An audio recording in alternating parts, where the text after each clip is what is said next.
Selamat siang Pak. Kami dari Prodi Administrasi Publik. Di sini kami mewawancari tentang mata kuliah praktikum analisis kebijakan publik Pak. Kita lihat di Sungai Kota Medan yang dulu menjadi ikonik Kota Medan, sekarang menjadi tak terurus dan dipenuhi sampah. Lalu bagaimana tanggapan Bapak tentang kasus tersebut ini Pak, mengenai penanganan membuang sampah di Sungai Kota Medan Pak? Dosennya siapa? Indra Muda ya? Pak Indra Muda Pak. Ini masalah klasik sebenarnya di kota-kota besar Indonesia khususnya. Ya Pak. Terutama dengan kota-kota yang memiliki latar belakang uh, multikultur gitu. Maksudnya itu ya kota itu tidak menjadi kota yang homogen gitu. Tapi dia kota yang diisi oleh berbagai etnik. Jadi di situ poin pertamanya. Kota ini diisi oleh manusia yang berlatar belakang budaya yang berbeda-beda seperti itu. Sehingga mengurus kota yang seperti ini juga diperlukan suatu kebijakan yang betul-betul mendalam begitu.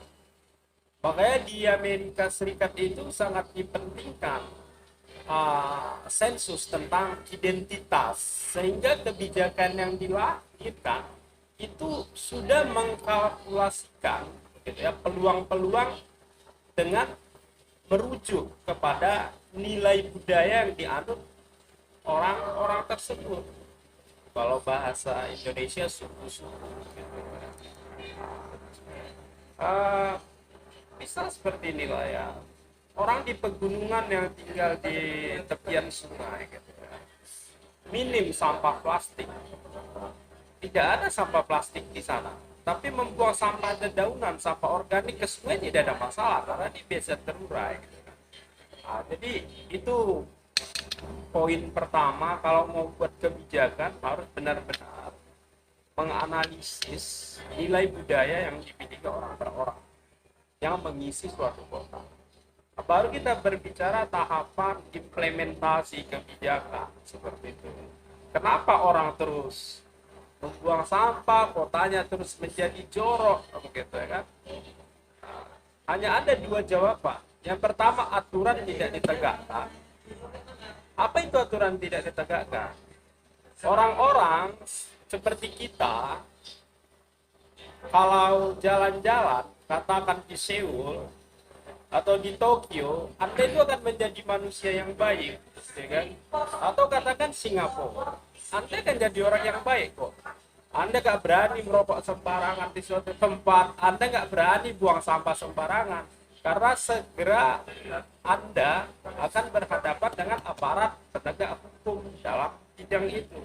Kamera, CCTV itu akan mengambil Anda ketika merokok di ruang publik yang tidak diizinkan atau buang sampah sembarangan.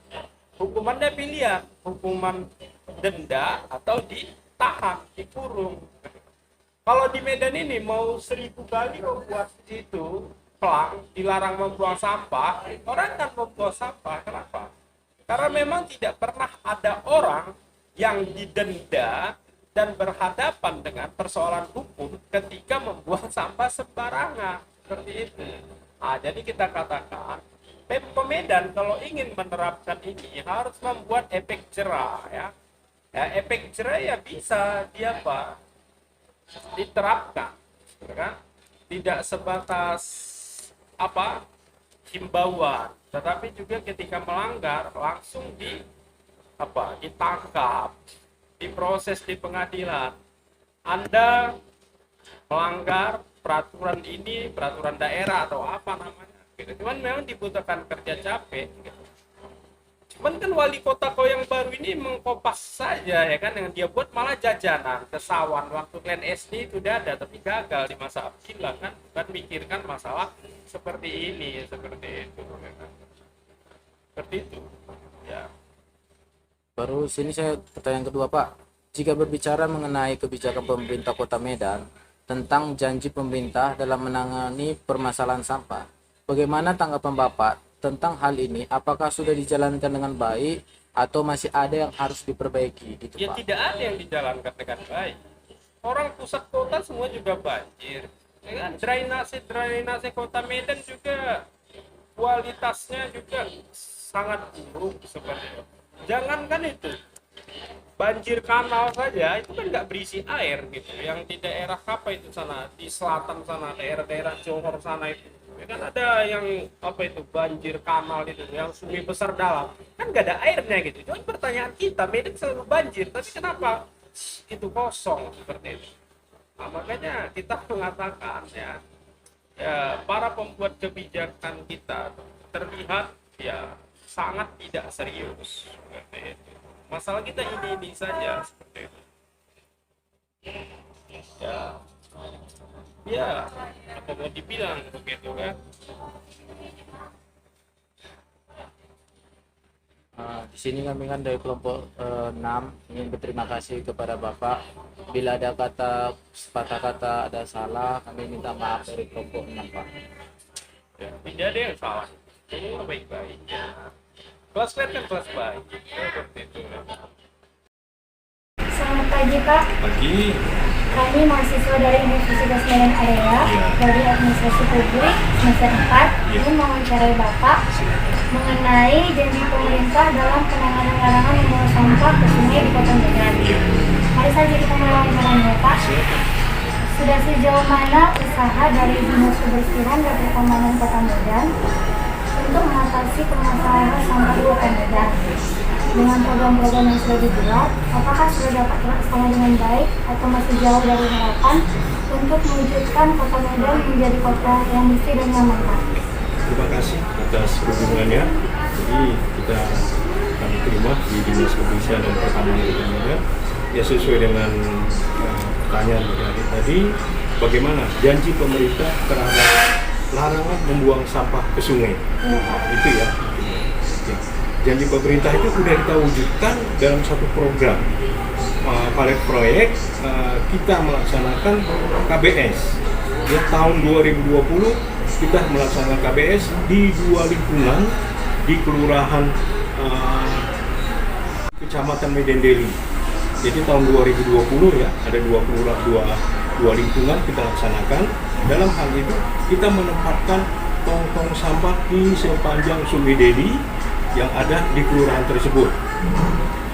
Untuk tahun 2021 kita akan lanjutkan di Kelurahan Kota Bangun di Kecamatan Medan Deli untuk 2 lingkungan juga, yaitu lingkungan 6 dan 7. Nah, dalam hal itu juga kita akan kita akan melakukan sebagaimana yang telah kita terapkan KBS ke kawasan bebas sampah pada Kelurahan Tanjung Mulia itu terhadap Kota Bangun.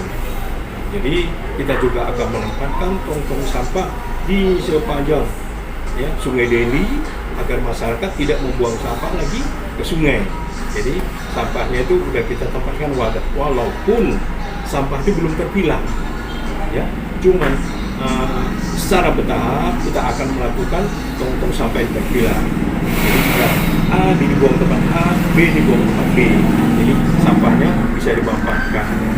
Dan di dalam Kelurahan Tanjung Mulia di 2 lingkungan tersebut kami juga ya dari Dinas Kebersihan dalam rangka KBS kawasan bebas sampah telah membentuk 2 unit bank sampah untuk mengatasi sampah-sampah yang ada di sungai.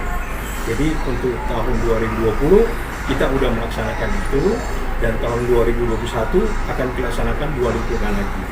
Jadi kalau dibilang hal itu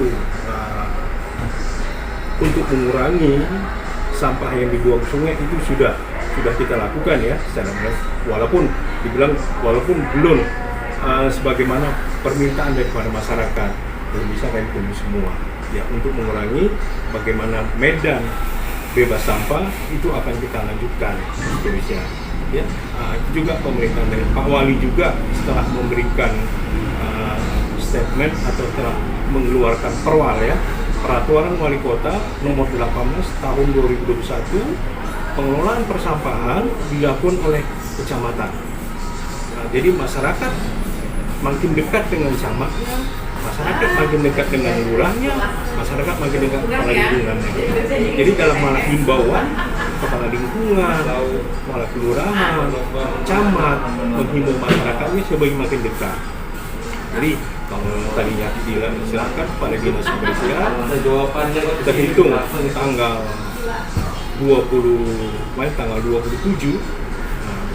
Pak Wali telah meminta dan telah mengeluarkan perwal nomor 18 tahun 2021 agar pengelolaan persampahan diserahkan kepada kecamatan agar lebih dekat masyarakat,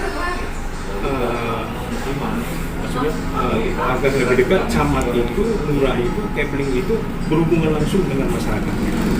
Jadi itu upaya pemerintah, salah satu upaya pemerintah untuk menghilangkan atau untuk membuat Medan itu bersih, bebas sampah.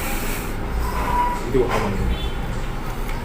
Pak, apakah ada sanksi tegas yang dibuat oleh dinas kebersihan sebagai salah satu upaya mengatasi masalah sampah, misalnya yang membuang sampah tidak pada tempatnya, terus membayar denda gitu, atau jenis sanksi lainnya?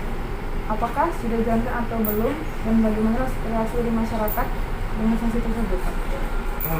Kita sesuai dengan peraturan daerah nomor 6 tahun 2015, di situ udah ada tercantum ya, denda 10 juta, denda sampai 50 juta. Ya kalau masyarakat membuang sampah sembarangan, dia didenda 10 juta dengan kurungan 3 bulan. Apabila perusahaan atau badan membuang sampah sembarangan, dia kena denda 50 juta. Jadi itu dalam perda udah kita cuman dalam hal penerapan ini pemerintah masih juga masih punya hati lah. Jangan gara-gara sampah orang dikurung sampai 3 bulan, jangan gara-gara sampah orang harus denda sampai 50 juta sampai 10 juta. Kalau uangnya nggak ada, pakai apa? Pisau. Aku nggak ada uang. Nah, jadi cuman pemerintah terus melakukan upaya agar masyarakat itu tidak membuang sampah sembarangan. Dari dinas kebersihan sendiri tetap memberikan menyiapkan tong-tong sampah yang ada di pinggir jalan. Itu upaya kita. Terima kasih Pak atas partisipasi dalam wawancaranya. Semoga wawancara ini dapat bermanfaat bagi kita semua, Pak. Ya, terima kasih semua. Saya juga mengharapkan kepada adik-adik semua, karena kalian lah sebagai pembawa daripada masyarakat untuk menghimbau kepada masyarakat janganlah buang sampah sembarangan.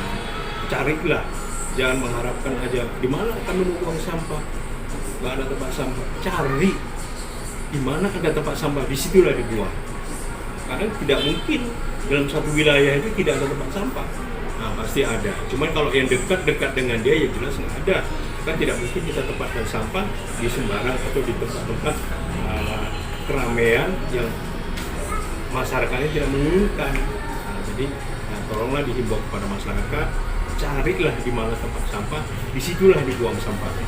Ya semoga dengan wawancara ini kalian pun akan dapat mengembangkan atau menyebarluaskan daripada himbauan yang ada yang dilakukan oleh pemerintah.